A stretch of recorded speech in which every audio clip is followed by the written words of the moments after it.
You're really clueless, aren't you? The inheritance, the inheritance. Hurry up and hand it over." As soon as she entered the front door, my sister-in-law barged in and started talking nonstop, clearly in a good mood. We were never close, so why now? I was bewildered when these words hit me. "If it weren't for Mike's inheritance, I wouldn't come near this gloomy place." Indeed, to her, who is dressed head to toe in glitzy clothes and accessories, the house, where her brother Mike and his widow, me, live must seem gloomy. However, I fought my sister-in-law, who wouldn't even pay respects to the deceased Mike's altar, and brought up the inheritance while standing at the entrance, was much more insidious. This attitude of hers was not something new. She was arrogant about her looks and often harsh towards my gentle husband. I heard from my husband that she changed her tune dramatically and became ingratiating once he started succeeding and earning a substantial income. I was utterly appalled by her coldness. She barely visited him during his repeated hospital stays due to chronic illness, and didn't shed a single tear at the funeral. I had decided to cut ties with her, but the greedy sister-in-law would not allow that. "Come on, I don't have all day. Hurry up, you must be busy, right?" The sister-in-law, with her eyes sparkling childishly, was convinced she would receive the inheritance without a doubt. But I hold something that will distort that expression of hers. It's the last words from my late husband. This will explain everything. I am Sally. Widowed early in my mid-60s, I led a modest life, not growing taller than necessary. About a month ago, I lost my beloved husband. It was due to a worsening of a chronic illness that he had been dealing with for many years. My husband and I met and married when we were both in our 40s, so we didn't have any children. For 20 years, we supported each other, so the sense of loss at that time was significant. I even considered following him in death, wondering if there was any need to continue cooking for someone else since we had no children, but I lacked the courage, embarrassingly. Moreover, my late husband repeatedly told me, "No matter what happens to me, don't get discouraged. You are an independent and wonderful woman." I couldn't ignore the words of my husband, now his last testament. Life changed drastically after my husband passed away. I was with him in the hospital at midnight, and right after, I was arranging the funeral, and everything proceeded smoothly. It was the only time I was saved from being sad or thinking about my husband in a daze. Encouraged by many, including my sister and her husband, who helped with the funeral preparations, I managed to get through that tumultuous month. I barely remember that time, but my sister later told me, "You did a fine job sending Mike off. He must be resting peacefully in heaven." Despite the initial confusion and stress that made me ill for a few days, not everything was bad. More people attended the funeral than I expected.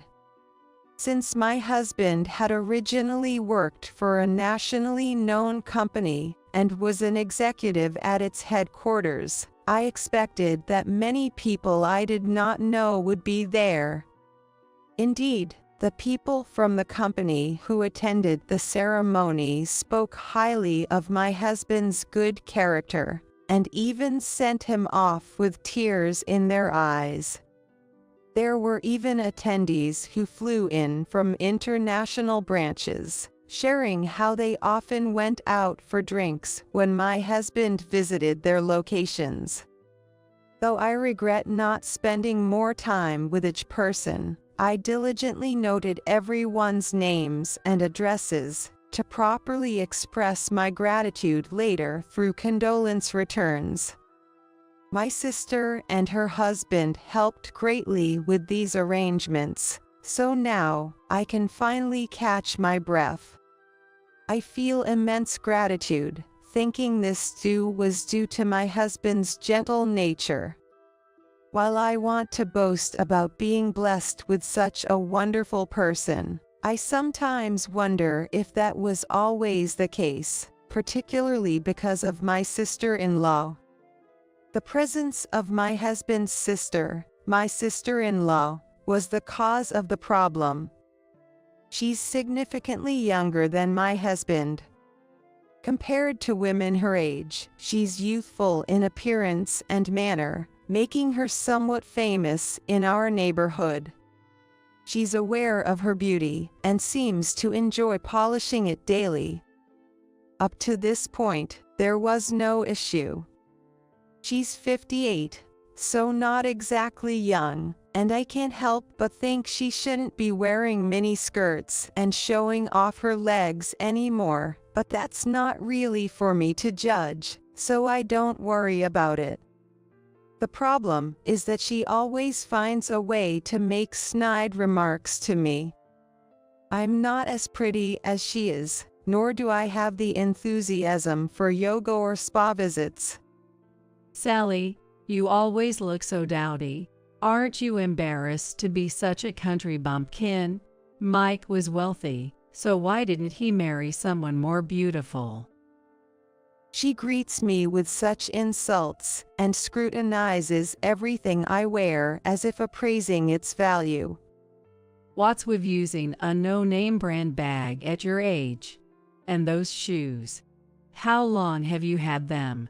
You were wearing them the last time we met, weren't you? Sloppy people can be spotted by their accessories, even if their clothes are decent. I can tell right away. Doesn't Mike buy you anything? He's not into material things, so if you ask, he'd probably buy them, right? I have enough bags and shoes, though not as many as my sister-in-law.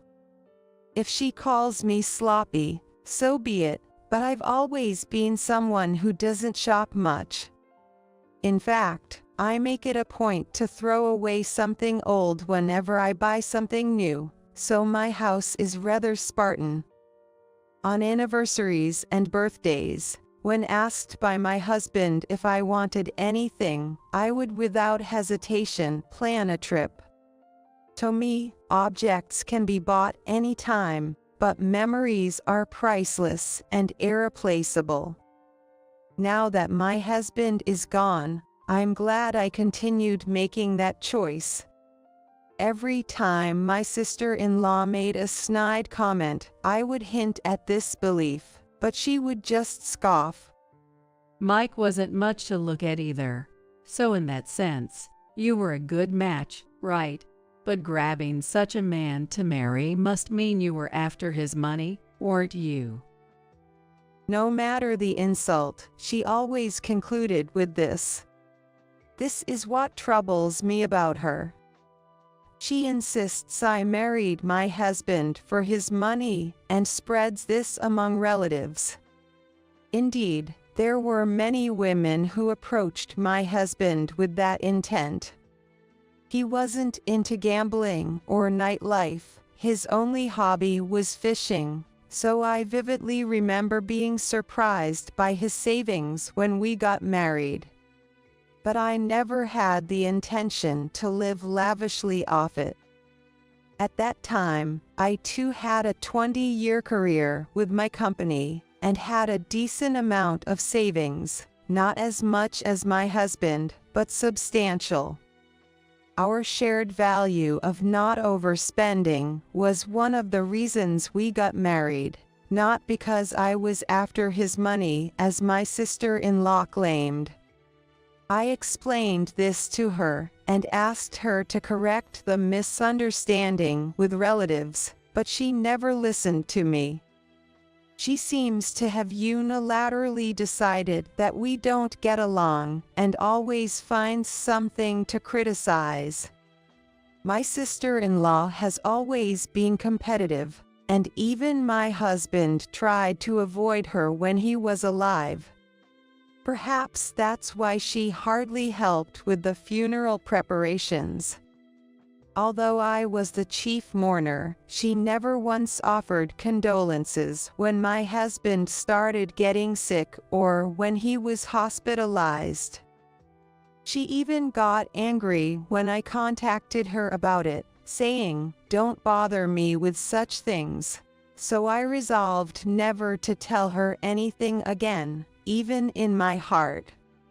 However, to avoid affecting my husband's condition, I pretended in front of him that his sister was concerned, telling him gentle lies. Ultimately, until his death, my sister-in-law never showed herself in front of my husband, and even at the wake, she acted as if she was reluctantly doing us a favor, like it was someone else's problem. Yet, the relatives around her would whisper, "She's been crying every day since she heard her brother was ill, almost losing her appetite and unable to shed tears. That's why she looks so drained. Maybe she didn't visit the hospital because she couldn't bear to see Mike in a weakened state." Hearing this, I was overwhelmed by an indescribable frustration, mixed with the shock of losing my husband, and I teared up right there. My sister-in-law, talked about as if she were a tragic heroine, looked too well-nourished to have lost her appetite, with no tear stains or swollen eyes. Despite telling me not to contact her, she acted meekly in front of the relatives. My sister, sensing my feelings, skillfully led me away. Otherwise, I might have lost my composure, yelled at the relatives. Realizing that my sister-in-law is selfish to the core, showing no respect even for the deceased, I resolved to limit any future interactions with her. I slowly sorted through my husband's belongings, balancing it with work and household tasks, while also healing emotionally.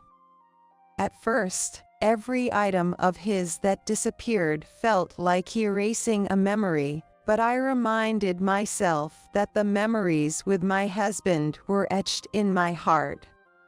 While cherishing the time with those who occasionally visited the altar, I tried to regain my peaceful life.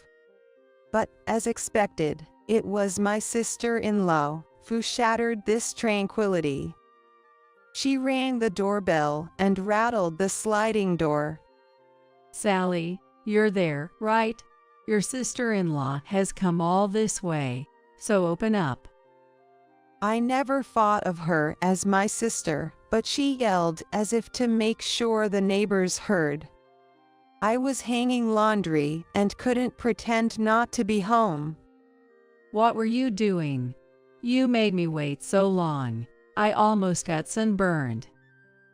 As soon as I opened the door, before I could speak, she barged in, thrusting a fancy foreign-brand shopping bag into my hands, and starting to take off her shoes. "What's this all of a sudden?" I managed to ask, to which she dramatically sighed. "Look, I've been so busy and couldn't visit, right? I thought you might be feeling down, so I brought something nice." She snatched back the shopping bag she had handed me and began pulling out items while standing there. Jewelry, perfume, and fancy baked goods, none of which seemed appropriate for me. Did she really think I would be genuinely happy to receive these? Besides, my sister-in-law acted obnoxiously nice to me today. I know I've been harsh to you, Sally, but you were the wife chosen by my only brother. I didn't want his wealth to fall into the hands of a gold digger. But seeing you at the funeral, I realized you were different. Only someone who truly loved Mike could shed so many tears and give a speech with disheveled hair, disregarding what others might think. She's not used to praising people, it seems. Even when trying to appease me, she comments on my appearance and actions. However, the way she looked at me seemed almost respectful, as if meeting someone she admired, infused with a certain passion. Despite my confusion over her abruptly changed demeanor, she continued to shower me with compliments. Feeling increasingly suffocated by the presence of someone whose true thoughts were inscrutable, I gently said, "I'm sorry, but I haven't settled the estate yet. The house isn't in a state for visitors, so perhaps you could just pay your respects to Mike." Then, with her usual cold gaze, she looked at me and shouted, "You really are oblivious. Do you think I came here just to see your gloomy faces?" It's about the inheritance. Isn't that obvious? You shouldn't have to make me say it. "Excuse me." Confused by my sister-in-law's demanding gesture, palms up as if waiting to receive something, I was at a loss. How long do you think I've waited? I have a pretty good idea of how much Mike earned, so I know roughly how much I should get from the inheritance. Even if you try to hoard it, Sally, it's futile. Hand it over now. If you think of deceiving, I'll call the lawyers and the police. The division of property is being handled by the lawyers, so there's no deceiving here. Don't play dumb. I'm entitled to half of the inheritance. It's supposed to be split between you and me, right? I tilted my head at my sister-in-law, who was screaming with her face beet red. I had heard from the lawyer that siblings of the deceased are entitled to a quarter of the estate, which is divided further if there are more siblings. Since my husband and his sister were the only siblings, she would normally receive a quarter of the money. However, my husband often spoke about this issue before he died, pondering what to do. No wonder, as his sister had mocked his looks since childhood, and along with their parents, who favored the beautiful sister, seemed to have bullied him. To prove them wrong, my husband studied hard, earned scholarships, worked part-time, attended a top-tier university, and secured a job at a major company, eventually becoming very successful. That was about all he shared about himself, indicating he must have had a tough life before. Indeed, anyone would be troubled by the thought of the estate passing to such a sister. I, having been consulted about this, urged that the final decision was his to make. I only learned of my husband's decision after he passed away. Unaware of all this, my sister-in-law changed her tone drastically. So you, just a wife, are going to take most of the inheritance. You're a money grubber too. I always thought it was suspicious, you marrying that plain man after turning 40. The only reason to spend a life with someone who has nothing but money is clear.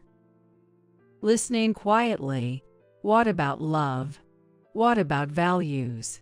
It's all just talk in the end. Give me half of my share right now, and I'll disappear, so hurry up. Her sweet words and gifts seemed aimed at wresting my inherited wealth. Given her constant antagonism, I had suspected some ulterior motive. Her loudly screaming at the entrance of the house, where my husband's altar stood, confirmed her extreme lack of morals. I wondered what my husband, listening quietly from heaven, would think, and told my sister-in-law to wait while I fetched a certain document.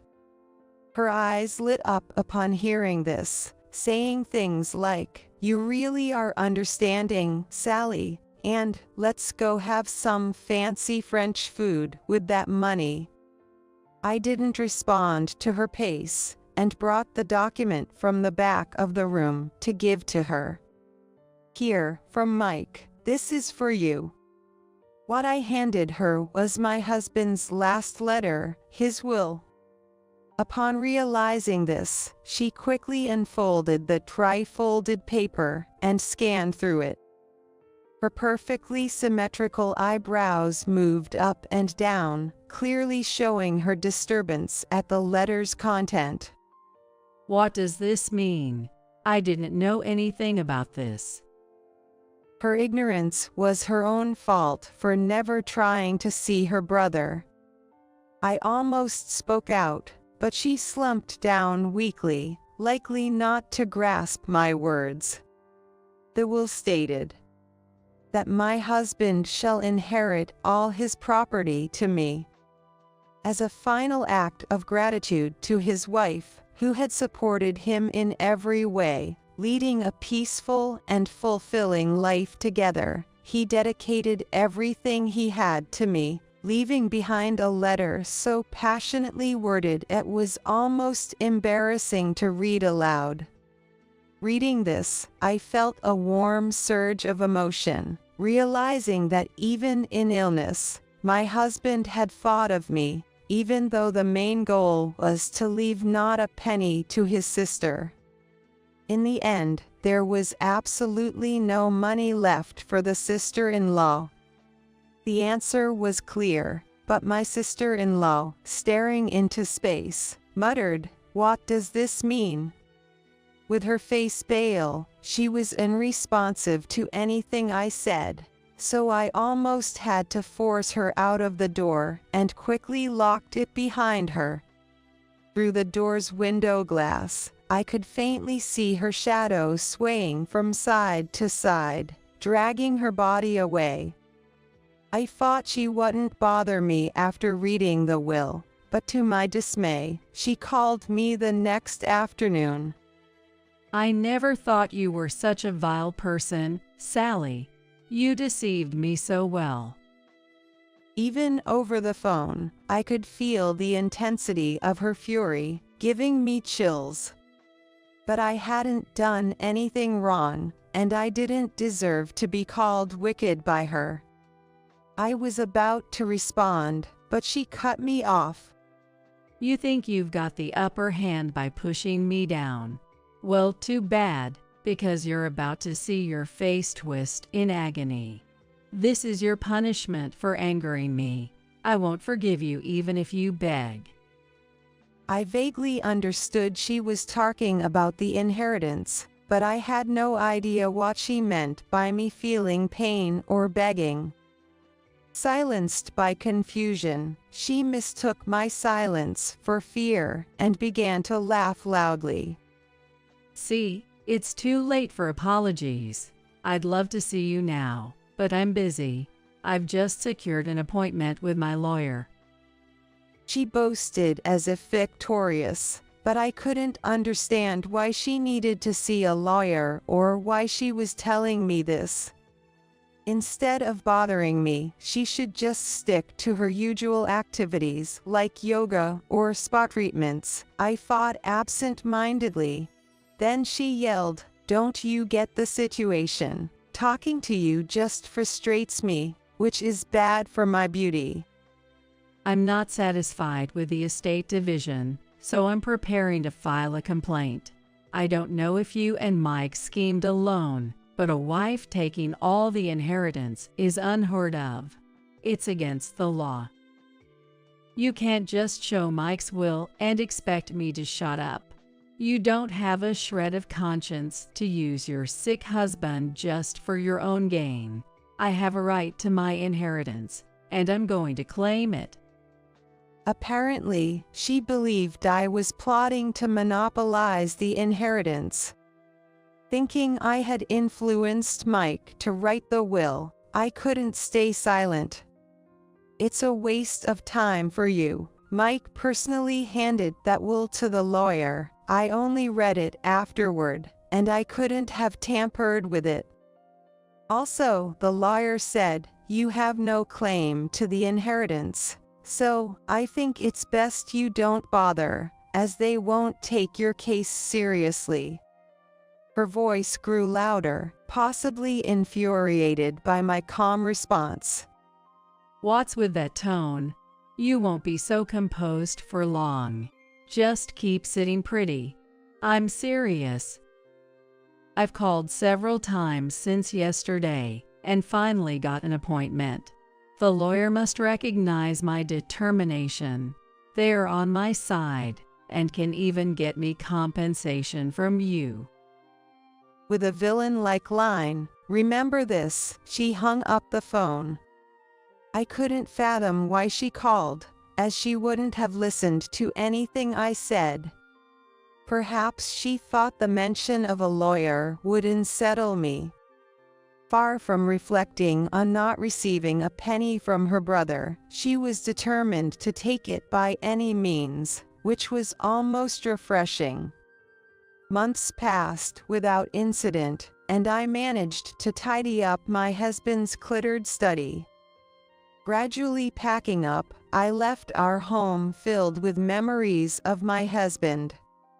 He had always wanted to retire to a quiet house in the suburbs, so I decided to fulfill that wish.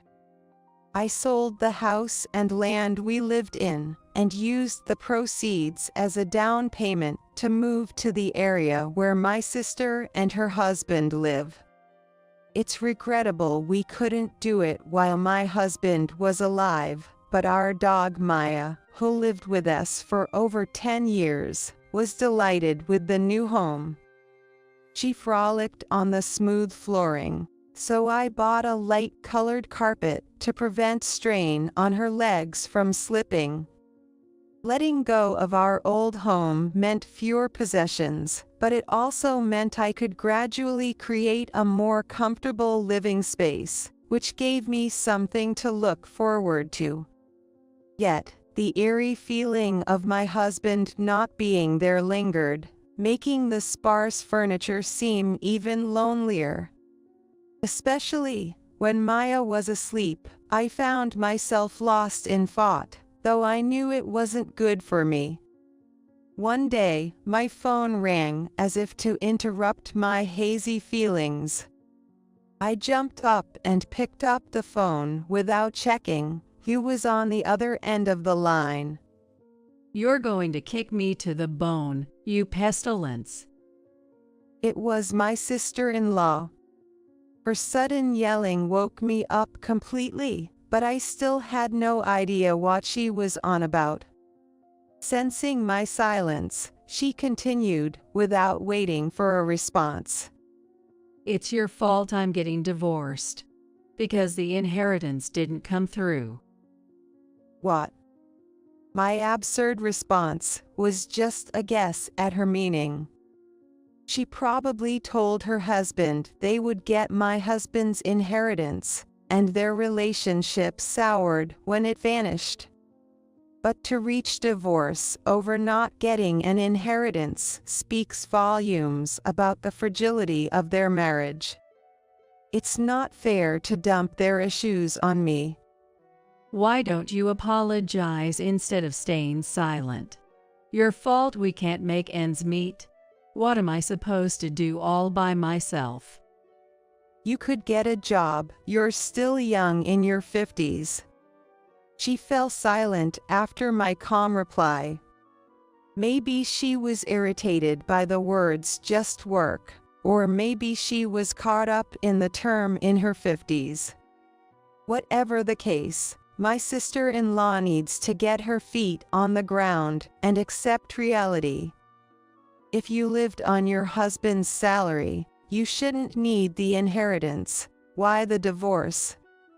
He was after Mike's wealth from the start. He said, "If we're not getting your brother's inheritance, you're useless to me. You're just a woman with good looks and money, decades spent together, all for nothing. I want my time back." It was an intense argument. Why should I be the one getting yelled at? He's the pitiful one, earning so little. I want my time back. I only met my sister-in-law's husband when they got engaged, and then at holiday family gatherings. Like her, he favored flashy brands and luxury cars, giving off a frivolous impression. Her comment about his low salary suggests they probably both relied on approaching others for money. They surely had no savings and must have been living off my brother-in-law's income. Given the luxury items both my sister-in-law and her husband flaunted, they had no right to complain, having indulged themselves with his money. He married her out of selfishness and a penchant for extravagance, so it was all his own doing. I even got turned away by the lawyer I consulted, who confirmed there was no inheritance for me. Everyone's against me, but you're the one I can't forgive.